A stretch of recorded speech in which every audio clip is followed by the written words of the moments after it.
사랑이란 말, 우리는 너무 쉽게 씁니다. 사랑해서 결혼했고요. 사랑이 식은 건 아닌데요. 그래도 한때는 사랑이었죠.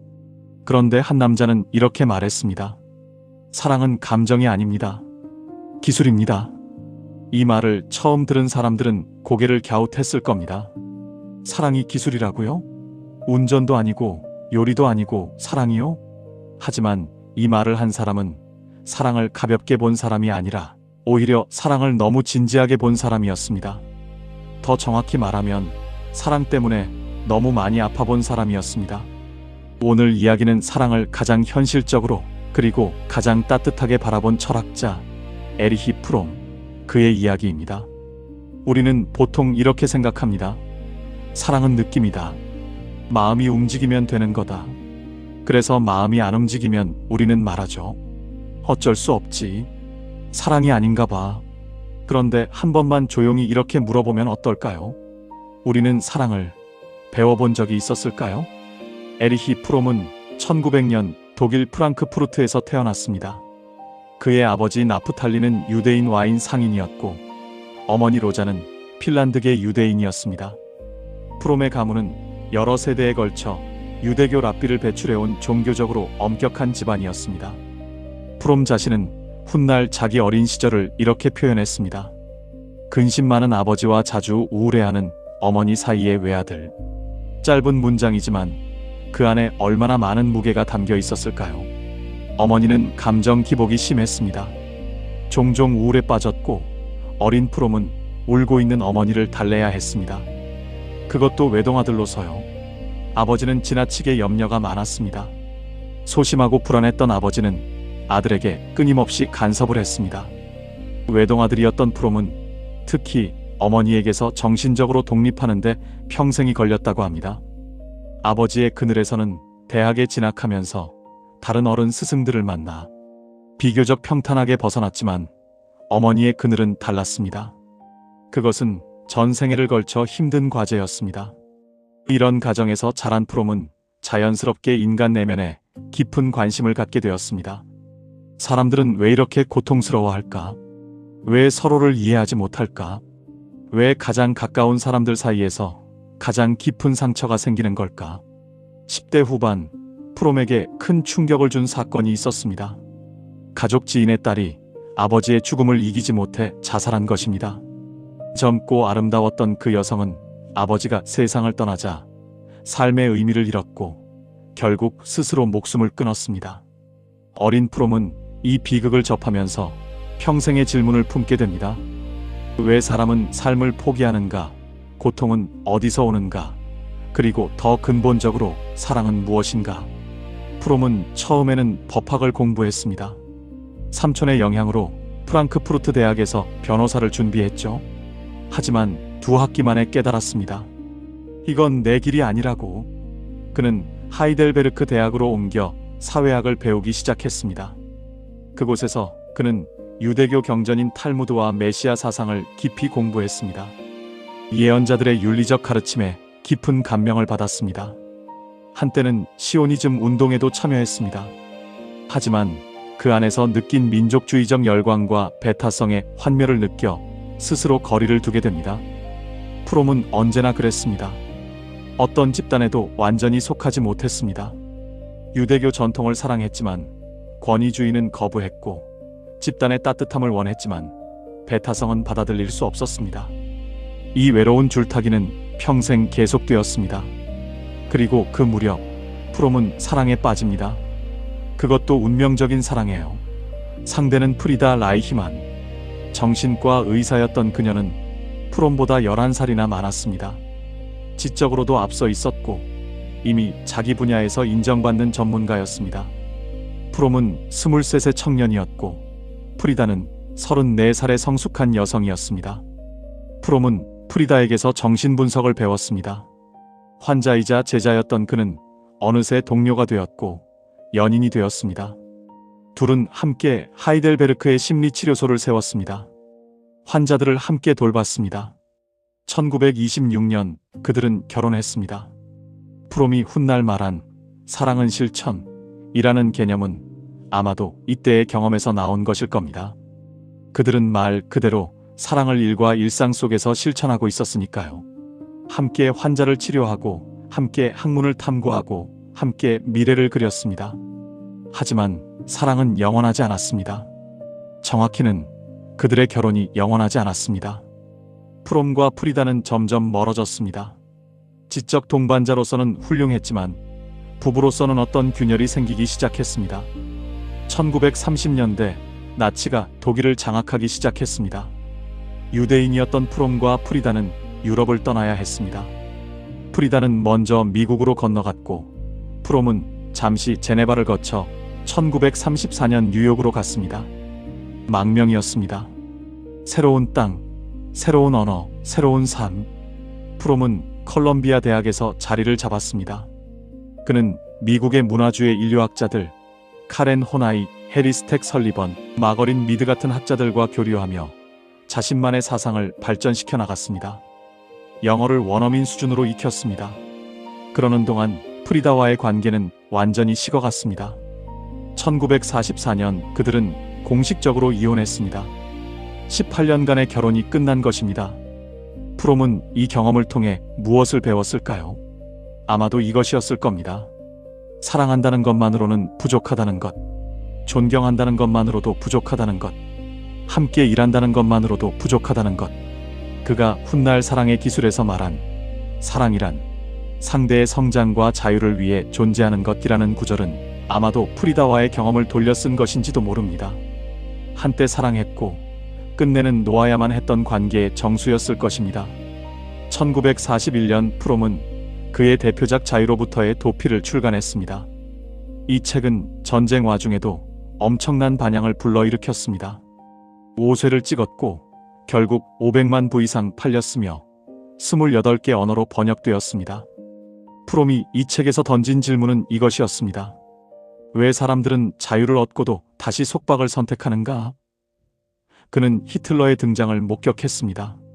민주주의를 경험한 독일 국민들이 왜 파시즘에 열광했는지를 설명하고 싶었습니다. 그의 답은 이것이었습니다. 자유는 외롭다. 사람들은 자유보다 소속감을 원한다. 독립보다 안전을 원한다. 그래서 자유의 무게를 견디지 못하고 다시 강한 리더에게, 확실한 집단에게, 명확한 규칙에게 자신을 맡긴다. 이 통찰은 프롬 자신의 경험에서 나온 것이기도 했습니다. 외동아들로 자라며 독립과 소속 사이에서 평생 갈등했던 사람, 유대교 전통을 사랑하면서도 그 권위주의를 거부해야 했던 사람, 결혼 생활에서도 친밀함과 자유 사이의 균형을 찾지 못했던 사람. 그런 프롬에게 두 번째 사랑이 찾아왔습니다. 헤니 구를란트. 그녀는 사진작가였습니다. 그리고 나치 정권 하에서 유럽을 탈출하려는 유대인 아동들을 구출하려 애썼던 치열하게 살아낸 사람이었습니다. 그녀의 전 남편 하일리히 구를란트가 사망한 후 프롬과 헤니는 가까워졌고 1944년 재혼했습니다. 헤니는 프롬에게 따뜻한 사람이었습니다. 지적 동반자이기보다는 정서적 안식처였습니다. 프롬은 그녀와 함께 있을 때 비로소 편안함을 느꼈습니다. 하지만 헤니는 아팠습니다. 나치로부터 탈출하는 과정에서 생긴 극심한 류마티즘으로 고생했습니다. 통증은 만성적이었고 그 고통 때문에 그녀는 자주 우울증에 빠졌습니다. 프롬은 헤니를 위해 1950년 멕시코시티로 이주했습니다. 따뜻한 기후가 도움이 될 거라 생각했습니다. 온천 치료를 거듭했습니다. 하지만 상황은 호전되지 않았습니다. 1952년 헤니는 멕시코에서 숨을 거뒀습니다. 결혼한 지 겨우 8년 만이었습니다. 프롬은 절망했습니다. 이번에는 달랐습니다. 프리다와의 이별은 선택이었지만 헤니의 죽음은 상실이었습니다. 그는 한동안 아무것도 할 수 없었습니다. 글을 쓸 수도 없었습니다. 사랑을 이야기하던 사람에게 사랑은 또다시 상처의 이름으로 돌아왔습니다. 프롬을 절망에서 건져낸 것은 멕시코의 젊은 심리학자들이었습니다. 그가 가르치고 양성했던 제자들이었습니다. 그들은 슬픔에 빠진 스승을 돌봤습니다. 함께 시간을 보냈습니다. 함께 일을 계속했습니다. 프롬은 그들과 함께 멕시코 사회정신분석학회를 설립했습니다. 그는 멕시코 정신분석학자들의 첫 번째 세대의 스승이 되었습니다. 상실의 고통 속에서도 삶은 계속되었습니다. 그리고 1953년 세 번째 사랑이 찾아왔습니다. 애니스 프리먼. 뉴욕의 사업가였던 그녀는 해니가 세상을 떠난 후 몇 년간 편지로 프롬을 위로해 주었습니다. 그들은 천천히 가까워졌습니다. 그리고 그들은 정식으로 결혼했습니다. 애니스는 프롬에게 안정을 주었습니다. 지적인 자극도 치열한 동지애도 아닌 평범하고 따뜻한 일상을 함께할 동반자였습니다. 그리고 바로 이 시기에 프롬은 그 유명한 사랑의 기술을 썼습니다. 1956년의 일입니다.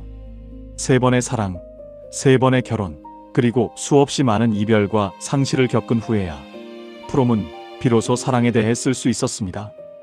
그의 말은 이제 달랐습니다. 더 이상 이론이 아니었습니다. 체험이었습니다. 사랑은 우연한 감정이 아니라 연습해야 하는 능력이다. 비유를 하나 들어볼까요? 운전면허 딴 날, 우리가 운전 잘했나요? 기분이 좋아도, 연애 초기처럼 설레어도 기술은 연습하지 않으면 늘지 않습니다. 프롬은 말합니다. 사랑도 마찬가지라고요. 사랑은 느껴지는 것이 아니라 길러지는 것입니다. 프롬은 자신의 경험을 통해 알았습니다. 사랑받고 싶은 마음만으로는 부족하다는 것을, 누군가를 원한다는 것만으로는 부족하다는 것을, 심지어 서로를 존경한다는 것만으로도 부족하다는 것을. 그래서 그는 아주 조용하지만 아주 뼈아픈 구분을 합니다. 미성숙한 사랑과 성숙한 사랑. 미성숙한 사랑은 이렇게 말합니다. 당신이 필요해서 사랑해. 성숙한 사랑은 이렇게 말합니다. 사랑하기 때문에 당신이 필요해. 전자는 의존이고 후자는 선택입니다. 이 문장에서 중년의 우리는 조금 울컥합니다. 우리는 그동안 사랑을 핑계로 의존하고 있었던 건 아닐까요? 외로움을 견디지 못해서, 혼자 있기 싫어서, 누군가 필요해서 사랑이라고 이름 붙이지 않았을까요? 프롬은 자신의 첫 번째 결혼을 돌아보며 이걸 깨달았을 겁니다. 프리다가 필요했던 것일지도 모른다고. 그녀의 지식이, 그녀의 성숙함이, 그녀의 안정감이 필요했던 거라고. 두 번째 결혼에서는 또 다른 것을 배웠습니다. 해니를 잃고 나서야 알았습니다. 진짜 사랑은 상대를 내 것으로 만드는 게 아니라 상대가 행복하기를 바라는 거라는 것을. 그리고 때로는 사랑하는 사람을 잃는다는 것. 그 상실의 고통도 사랑의 일부라는 것을. 세 번째 결혼에서 프롬은 마침내 평화를 찾았습니다. 애니스와 함께 있으면서 그는 비로소 사랑이 무엇인지 온전히 이해하게 되었습니다. 그래서 그는 사랑을 이렇게 나눕니다. 네 가지 요소로. 관심, 책임, 존중, 이해. 여기서 중요한 건 이 네 가지가 모두 있어야 사랑이라는 점입니다. 사랑한다고 말하면서 상대의 말을 안 듣는다면 그건 사랑이 아니라 습관일지도 모릅니다. 사랑에는 말하면서 리모컨은 꼭 자기가 쥐는 경우 한 번쯤 떠오르시죠? 관심은 상대에게 진짜 주의를 기울이는 겁니다. 오늘 어땠어? 라고 물으면서 휴대폰을 보는 게 아니라 진짜로 듣는 겁니다. 책임은 상대의 필요에 응답하는 겁니다. 하지만 이건 희생과는 다릅니다.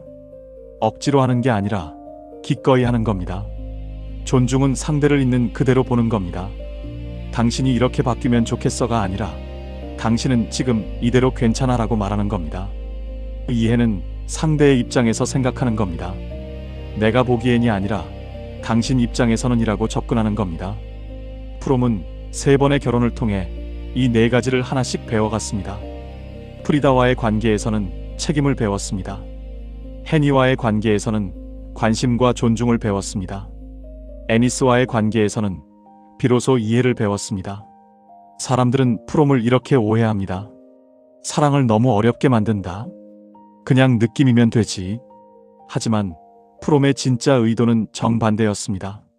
사랑을 감정에만 맡기면 우리는 결국 서로를 잃는다. 프롬은 사랑을 지키기 위해 기술이라고 불렀던 겁니다. 그가 살던 시대를 생각해보면 이해가 됩니다. 프롬이 살던 시대는 전쟁이 끝난 뒤였습니다. 사람들은 말했습니다. 이제 잘 살기만 하면 돼. 풍요가 답이야. 하지만 프롬은 이상한 걸 봤습니다.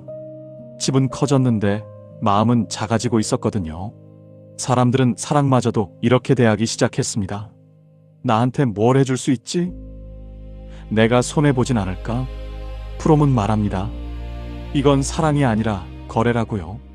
현대를 살아가는 우리도 마찬가지입니다. 첫 번째 장면.